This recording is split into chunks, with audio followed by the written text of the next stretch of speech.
Salam galbay. Oke, gimana? Apakah banyak yang sudah naik pangkat menjadi prajurit galbay?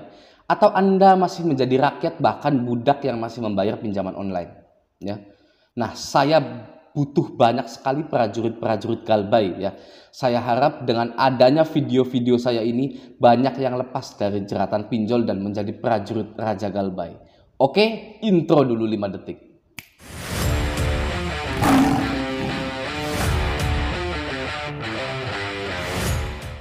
Hutang pinjaman online ya. 99% orang yang pinjam dana ke pinjaman online itu pastinya akan galbay ya. Karena bunga yang sangat tinggi sekali. Kita pinjam 3 juta dalam jangka waktu 1 bulan, kita harus mengembalikannya dengan bunga kisaran setengah dari pinjaman tersebut ya. Contohnya pinjam 3 juta, balikinnya 4 juta, 5 juta sampai 6 juta. Ya, sangat mencekik sekali. Ya. Lalu adapun kita setelah melunasinya, kita tidak bisa pinjam lagi. Ya kan? Dan kita tidak punya uang untuk hidup 1 bulan sampai tanggal gajian tiba. Maka dari itu, kita akan pinjam ke banyak aplikasi yang mana setiap pinjol punya tenor yang berbeda-beda. Ada yang tenornya 15 hari, kita harus bayar full. Ada yang tenornya 30 hari, tapi di hari ke-15 kita wajib bayar 95% dari pinjamannya. Contoh, kita pinjam 2 juta, tenornya memang benar 30 hari ya. Tapi dalam 2 minggu ke depan setelah kita terima uang itu, kita wajib bayar 1.800.000. Pasti Anda pernah mengalami hal itu ya. Sisanya 200 kan. Ya, kita bayar lagi 15 hari ke depan gitu kan. Jadi tenornya memang 1 bulan gitu kan. Itu namanya gila ya. Nggak punya otak gitu kan, itu lelucon seperti itu ya. Jadi pinjol itu benar-benar keterlaluan dan memang wajib digalbay ya. Anda harus bayar dalam 2 minggu, sedangkan pemasukan Anda hanya 1 bulan sekali ya kan sangat mencekik sekali ya. Itulah banyak korban-korban pinjol ya. Itulah juga kenapa 99% orang yang pinjam ke pinjol itu pasti galbay ya. 99% orang. Yang 1%-nya apa? Lunas dengan cara menjual hartanya. Percaya saya. Ya. Anda jangan seperti itu ya. Anda galbaikan saja pinjol Anda itu ketika Anda sudah tidak mampu bayar lagi. Sudah berhenti mencari pinjaman untuk membayar pinjaman lainnya. Oke? Oke ya. Sekarang kita ke inti video ya. Pinjol mana yang harus dirawat? Ya kan? Saya berani jamin ya bahwa semua orang keliru tentang hal ini kecuali saya sendiri, sang Raja Galbay. Ya, jelas, oke. Itulah mengapa saya bisa menjadi raja, karena memiliki kemampuan berpikir di luar dari kebanyakan orang. Saya sombong sebentar ya. Nah, biasanya orang akan merawat keempat pinjol ini. Yang pertama Kredivo, yang kedua Akulaku, yang ketiga Shopee Pay Later S Pinjam, ya. Yang keempat adalah Kredit Pintar. Iya kan? Banyak sekali orang yang mengatakan atau forum yang mengatakan bahwa kalau Akulaku Kredivo mending dirawat aja, gitu kan. Padahal itu salah besar, ya. Kenapa salah besar? Karena Anda pasti galbay, ya. Anda itu pasti galbay. Oke? Ketika Anda galbay di pinjol seperti Kredivo, Akulaku, pinjol tersebut pastinya melaporkan Anda ke Selik OJK, mempunyai DC lapangan, dan akan menyusahkan Anda ketika ingin kredit barang yang lainnya, KPR, mobil, motor, ya.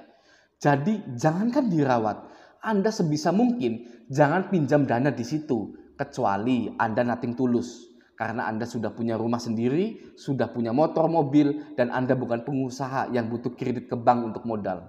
Oke? Jadi pinjol yang dirawat itu seharusnya pinjol yang tidak lapor Selik OJK, tidak ada DC lapangannya, seperti Uangmi, Kredinesia, Watas, ada kami, ada Pundi, ya. Pokoknya selain 4 pinjol yang saya sebutkan tadi, ya. Jadi, ya, Anda rawat pinjol-pinjol selain keempat pinjol itu. Setelah besar limitnya, galbaikan, ya. Jangan pinjam 1 juta lalu digalbaikan, ya. Triknya seperti itu. Jangan Anda dapat pinjaman 1 juta, galbaikan. Jangan, ya. Karena 100 orang pinjam 1 juta. Lalu galbay semua. perusahaan pinjol tersebut hanya rugi 100 juta. Uang yang sangat kecil untuk sebuah perusahaan, ya kan? Kalau 100 orang itu galbainya 10 juta, ya, setiap satu orangnya 10 juta dikali 100 orang, kerugian mereka sudah 1 miliar. Nah, itu. Nah, ya, dasar-dasar perusahaan bangkrut itu seperti itu, miliaran, ya, bangkrut miliaran. Oke, Anda dan saya itu kan mau menghilangkan pinjol, ya kan? Seperti itu, ya, caranya itu, ya. Dan Anda tidak akan menanggung resiko kredit apapun ke depannya, ya. Ambil rumah bisa, tidak ada DC lapangan, slik OJK bersih, ya, bisa pengajuan KUR di BRI, misalkan Anda pengusaha, ya. Jadi salah ketika Anda merawat keempat pinjol tadi, ya, Kredivo, Akulaku, Shopee Paylater, dan Kredit Pintar. Salah, ya, karena ujungnya Anda pasti galbay dan akan menyusahkan Anda, ya. Tapi oke, di atas itu semua kembali lagi, ya, Anda tidak perlu rawat pinjol apapun sebenarnya. Kalau tidak ada uang, ya sudah stop, ya. Tidak perlu pinjam ke aplikasi lain, pinjam ke saudara, teman, orang tua, tidak perlu mencuri, ya, mengakhiri hidup Anda, ya, hanya karena pinjol. Oke? Anda tidak perlu seperti itu. Kalau tidak ada uang, sudah nggak usah dibayar, ya, sudah stop saja. Anda galbay 3 aplikasi, ya sudah stop, ya. Jangan pinjam-pinjam lagi untuk menutupi yang 3 itu, sudah stop saja, ya. Kalau baiknya, ya, orang yang baiknya itu stop. Anda galbay 3 aplikasi, stop, ya, Anda kerja lunasi, itu baiknya, ya, gitu kan. Tapi kalau Anda adalah prajurit galbay, ya, Anda rawat, ya kan, rawat aplikasi tersebut, Uangme, Kredinesia, segala macam, ya, sampai limitnya besar 10 juta, galbaikan, ya. 10 orang 10 juta limitnya, ada 100 orang yang galbay, kerugiannya sampai 1 miliar. Oke, baru bisa hilang pinjol itu. Oke, jadi Anda sekali lagi tidak perlu pinjam ke aplikasi lain, tidak perlu pinjam ke saudara, teman, orang tua, tidak perlu mencuri, tidak perlu mengakhiri hidup Anda. Oke, Anda tidak sendirian, banyak yang lebih parah daripada Anda. Oke, tonton terus video ini, ya, subscribe, like, silakan, saya tidak peduli, ya. Yang penting Anda lepas dari jeratan pinjol. Oke, sampai jumpa di video selanjutnya.